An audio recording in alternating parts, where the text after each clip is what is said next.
Assalamu students, welcome to Operating System Lab, and today we will conduct the Lab 6 and Lab 7. So here you go for the next slide. As you have studied in the theory section, there's first come and first serve and shortest job first in round robin. Okay, so today the topic is FCFS scheduling. That lab we will schedule actually a snapshot of the process queued accordingly to the FCFS. Okay, first come first serve scheduling. So in that we have to cover, we will try to cover the FSC scheduling, okay, and the process how actually going on within the FSC scheduling. So in that we have to learn that how to schedule snapshot of process and queued accordingly to the FSC scheduling. Okay, so each process will be shown in the C using C++. So we will do all this program in the C++. Oh, sorry, in the C language. So we will do programming in the C language. So we have to define first a race of structure process with the member ID. Okay, we will have the members like we can say written in here. You can see in here that PID, it means the process ID. Okay, it's a B time mean is the bus time, you can say compute time. Okay, W time means waiting time, and the T time means turning time. Okay, so all these things, so all these are the variables are given in this manner. So after this you will know that by this the scan method, we can just get input. Okay, so get length of the ready queue, and then it means that the number of process we want to know. So let's say whatever you give, maybe you have said that we want to give this 5. So now by this we can just obtain bus time for each process, and we have to give bus time. For every process we have to mention a time in a milliseconds, and then definitely the waiting time for the process starting from the 0, as you know that. And after this computation will be happened. It will calculate the waiting time, W time, and the T time in turning time for each process. And as waiting time and plus equal, these are the formula will go accordingly to calculate these waiting time and turning time. And after this the compute, it will be compute average waiting time and we say average turning around time. Okay, and after that getting average time and average turning around time, it will display the B time, the bus time and turning around time and waiting time for each process, and display the Gantt chart accordingly as the schedule as the process will be working. So after this you can see in this screen, okay, in this slide, that here we have given the number of process. Let's say we have given the 5 process, and after this we have to get a length of the ready queue. Let's say number of the process. Okay, so we are now giving the time actually. So how many milliseconds for the process 1, for how many milliseconds for the process 2, and accordingly. So if you can see in here, the process 1 getting the bus time is the 10, okay, and then process 2 to need 8, okay, and accordingly 10 for P3, according to process 4 it's 8, accordingly process 5 will be 4. So after this, turning time will be for the process 1 will be the 10, and for the next will be this 10 plus 8, it will become 18, and for the process 3, it definitely now it 8, 10, 8, and again 10, it will become 28, and for the process 4, it will become, you have to calculate 10, 8, 10, 8, and it will become 36. And after the process 5, you have to calculate 10, 8, 10, 8, and it will become 40 actually. Okay, so as for the waiting time, the initial time will be starting as a 0, as you know that for the process 1 initial time was a 0. So for to complete this process 1, it requires only 0 starting time, and after completing it will become a 10. Okay, so now the time will be completed to process first recording need 10 milliseconds actually, and for the process 2 it needs definitely 10 plus 8 become 18. Okay, 10 plus 8 become 18, and then for the process 3 require 28, and accordingly 26 for the process 5. So these are the waiting time, and as I told you that after compute average, now in the last we will definitely compute the average waiting time, and which is written here is 18.40 milliseconds. But well, in the Gantt chart you can see that P1 and P2 and P3 P4 the process are here, and to complete the process 1 it requires from 0 to 10 milliseconds. Actually for process 2 it requires from 10 to 18 milliseconds. From process 3 it requires 18 to 28, and for the process 4 it requires 28 to 36, and similarly for P4 it requires 30 to 40. So this lab belongs to the FCFS scheduling. So hope you got it what I mean by. Okay, so we have to define an array of a structure process with the members. Okay, the members are process ID, we short it down PID, and P time in the bus time, and W time in the waiting time, and T time will be the turning time. And after this we have accordingly get the length of the ready queue, number of the process, and then obtain wait time for the each process. The waiting time for the process is 0, and then compute waiting time and the total turning time. You can say total time. Okay, T time in total time actually. Okay, total time for the each process is waiting time, and then accordingly the loop is working, and then compute average waiting time, and then we can say average waiting time, we can write it down a wait. Okay, a WAT, and then average turning around time is accordingly a turning. Okay, so display and after this we have displayed it bus time, and then turning total time and waiting time for the each process. And after that we display the Gantt chart for the each, what we can see in here, the scheduling above here, and displaying waiting time and turning turning time actually. Okay, and the process will stop accordingly when it done. Same as for the lab 7. Now lab 7 is SJF shortest job first. We can say the shortest job first scheduling, and in this we have to complete, you have to do a snapshot. You can say we have to schedule a snapshot of process queued accordingly to the now shortage of first scheduling. So what will we get in the result? We will get the result those waiting time and turning around time for the process based on SJF scheduling was computed, and every time waiting time was determined accordingly as we have done for the FCFS. Well, so for the first we have to know that we have to declare in here an array structure process with the member PID. As you know that PID is the process ID, and B time is the bus time, and the W time is, you know that this waiting time, and T time is actually your total time.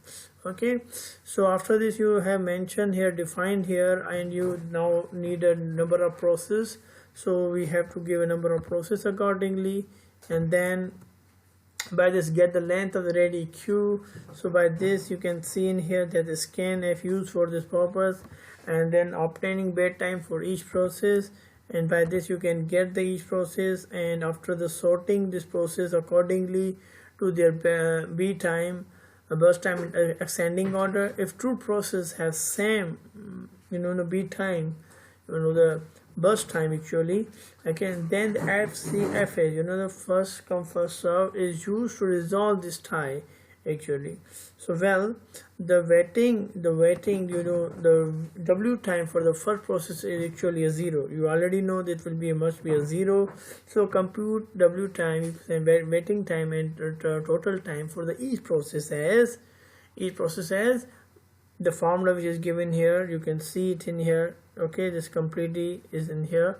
So well, it is the actually waiting time plus 1 and equal to waiting time and the value which is given by this I by using this loop, and it execute accordingly, and it will be give us a total average time. Actually it means that we have to compute average waiting time and average turning around time actually. Okay, so after these thing, after this loop, we will get this average waiting time and average turning around time, and then we have to display this as well, that what will be the burst time and total time and waiting time for the each process actually.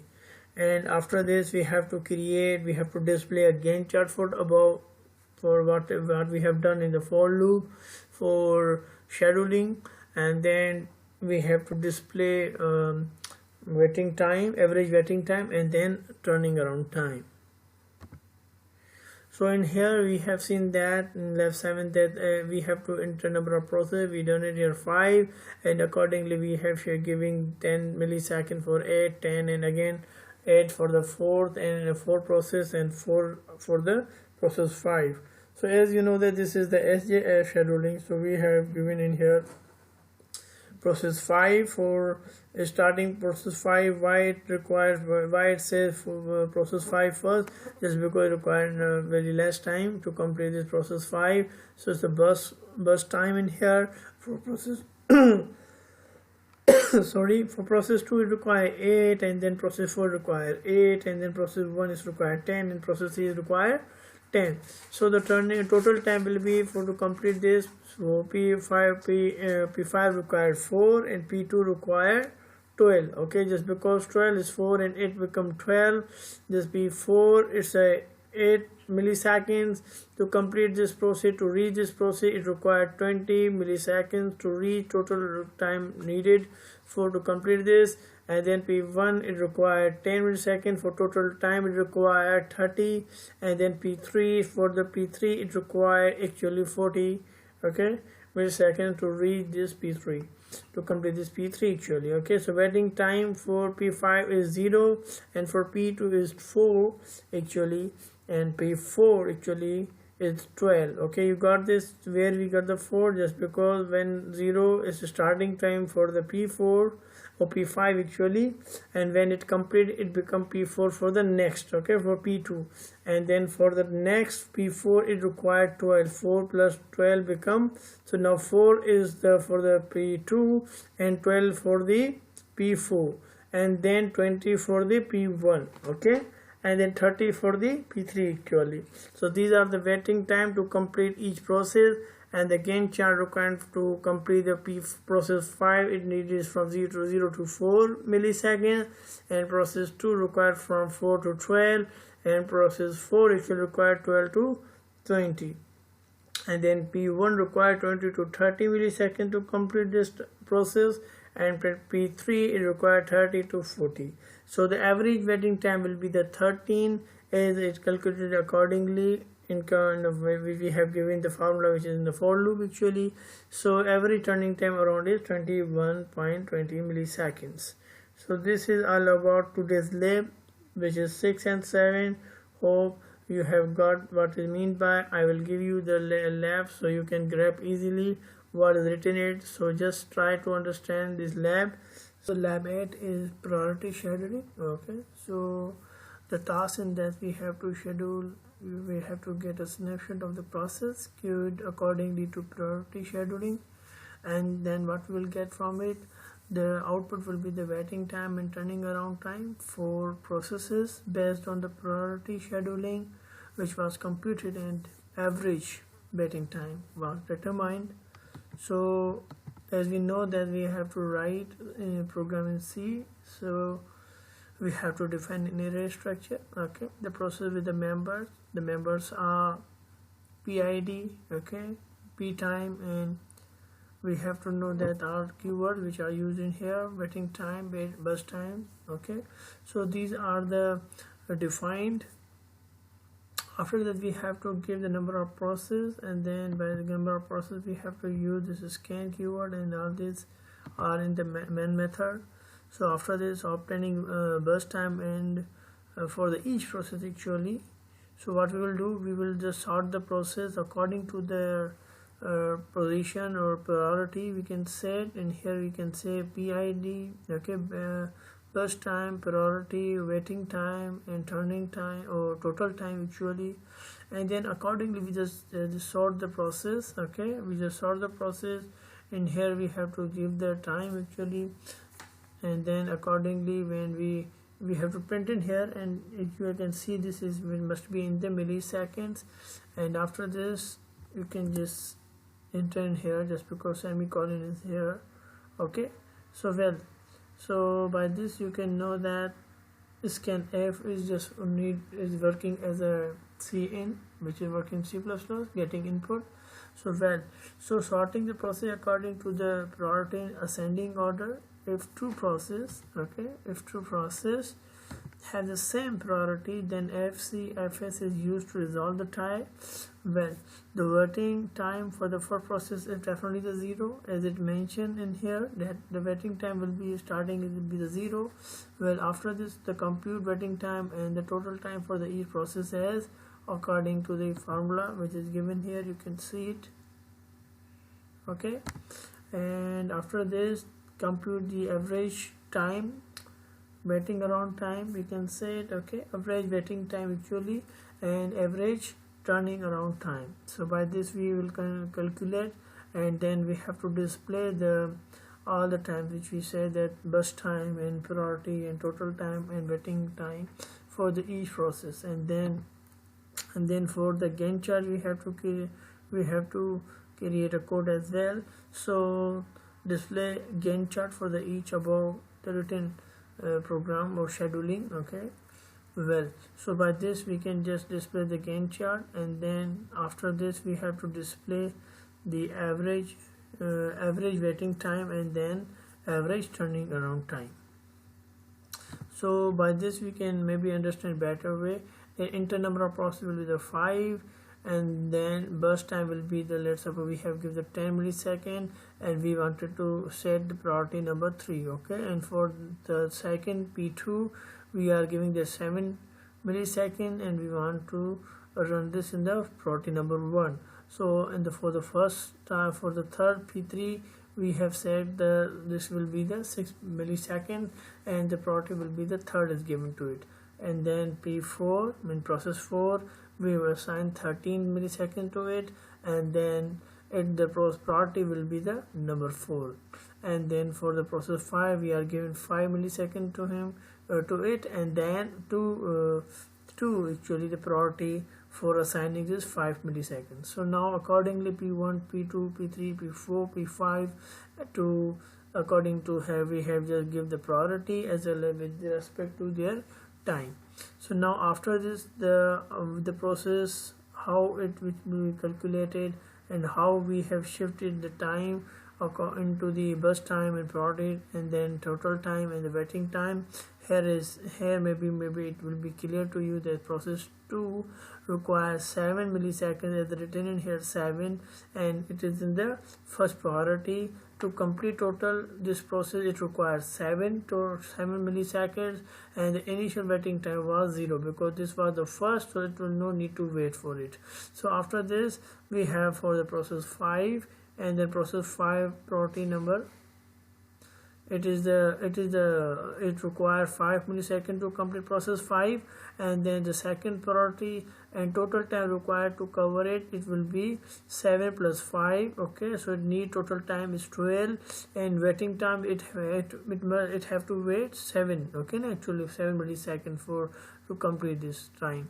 So well, it will be accordingly now 7 in here. So P1 require 10 milliseconds, and then 3 is the priority we have set for P1, and total required time was the 7, 5, 10, it will become 22, and to complete the process 1 need to wait up to 12 milliseconds. Okay, so process 3 now require burst time is 6 milliseconds. This is the priority number 3, and it required total time 28, and then waiting time will be 22, and so on.